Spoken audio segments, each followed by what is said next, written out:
High, আমি বনশ্রী চলে এলাম আরও একটা ভিডিও নিয়ে। আজ রবিবার, আমি আর অর্ণব ঘুরতে যাব, তাই রেডি হচ্ছিলাম। রেডি হয়ে চলে এলাম, পুরোপুরি রেডি হয়ে গেছি। ও চলে গেছে নিচে, তাই আমিও তাড়াহুড়ো করে নিচের দিকেই যাচ্ছিলাম। সিঁড়ি থেকে নিচের দিকে নেমে এসে দেখি ও গাড়ি স্টার্ট দিয়ে দিয়েছে। কোনো রকমে গাড়িতে উঠেই চললাম তমলুকের দিকে। এটা ছিল আমাদের গ্রামের রাস্তা, এখনও বড় রাস্তায় উঠিনি, এখন বড় রাস্তাতে উঠে গেছি। আমি আর অর্ণব যাচ্ছিলাম এখান থেকে, আর অর্ণবের দুটো বন্ধু ওয়েট করছিল অন্য জায়গাতে। ওদের সাথে মিট করে তারপরে যাচ্ছিলাম। আমার মনে হয় এই রাস্তা দিয়ে দিনের আলো থাকতে থাকতে যাওয়া ভালো, কারণ পাশেই নদী, নদীর পাড় ধরে ধরেই আমরা যাচ্ছিলাম। রাত্রি হয়ে যাওয়ার জন্য বাইরেরটা ঠিক বোঝাই যাচ্ছিল না যে নদী আছে কিনা।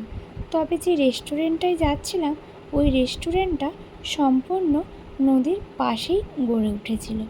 এই যে সেই রেস্টুরেন্টটা, তেমন কোনো ঝাঁ চকচকে নয়, তবুও দেখো কত জন ভিড় করেছে। কারণ ভিডিওর শুরুতেই বলেছি আজ রবিবার, হয়তো সবাই ছুটি কাটাতে বা সন্ধেবেলা চা খেতে চলে এসেছে। আমরা এসে একটা টেবিল ধরে নিলাম। টেবিল এখানে ফাঁকা পাওয়া খুবই দুষ্কর ব্যাপার ছিল। টেবিলে বসে আমরা অর্ডার করে দিয়েছিলাম পকোড়া আর চা। পকোড়া আর চা আসতে একটু লেট করেছিল, কিন্তু স্বাদটা মোটামুটি ভালোই ছিল। আমাদের খাওয়া দাওয়ার পরে আমরা আবার বেরিয়ে পড়ছি তমলুকে যাব, কারণ চাটা একটু ঠান্ডা ঠান্ডা ছিল। চাটা খেয়ে মনটা ঠিক ভরল না, ওই জন্য অন্য একটা ক্যাফেতে যাব। ওখানে ওয়েট করছে আমার একটা দিদি, দাদা আর গোপাল। এই রেস্টুরেন্টটাতে আলাদা একটা ভাইবস পাবে, কারণ যেহেতু নদীর ধারে অবস্থিত, ওই জন্য স্নিগ্ধ হাওয়া ওইটা অনুভব করতে পারবে। আর বৃষ্টি হলে তো বলারই নেই, বৃষ্টি হলে কোথায় যাবে খুঁজেই পাবে না, যেহেতু উপরটা ফাঁকাই ছিল। দেখতে দেখতে আমরুদ চায়ে চলে এলাম তমলুকে। এখানে আমি ফার্স্ট টাইম এলাম। আমরা আসতে যেহেতু লেট করে ফেলেছিলাম, ওই জন্য অনেকটা ফাঁকা ফাঁকাই ছিল। তো আমরা আসার আগেই দাদা 4টে চা অর্ডার করে দিয়েছিল, আর ওই চিকেন চিজ বল।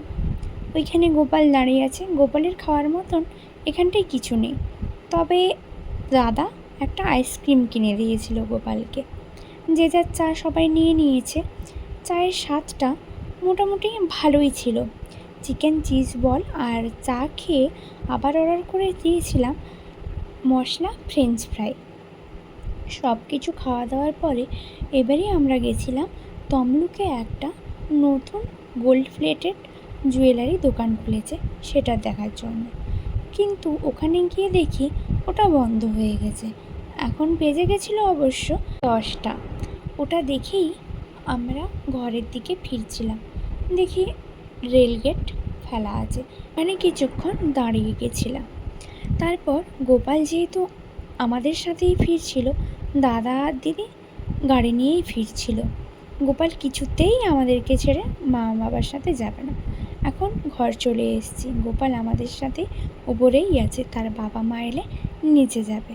তো চলো আজ এই পর্যন্ত। অবশ্যই সবাই কমেন্ট করে জানাবে কারা কোন রেস্টুরেন্টে গেছো আর কার কোন খাবারটা ভালো লেগেছে। টাটা।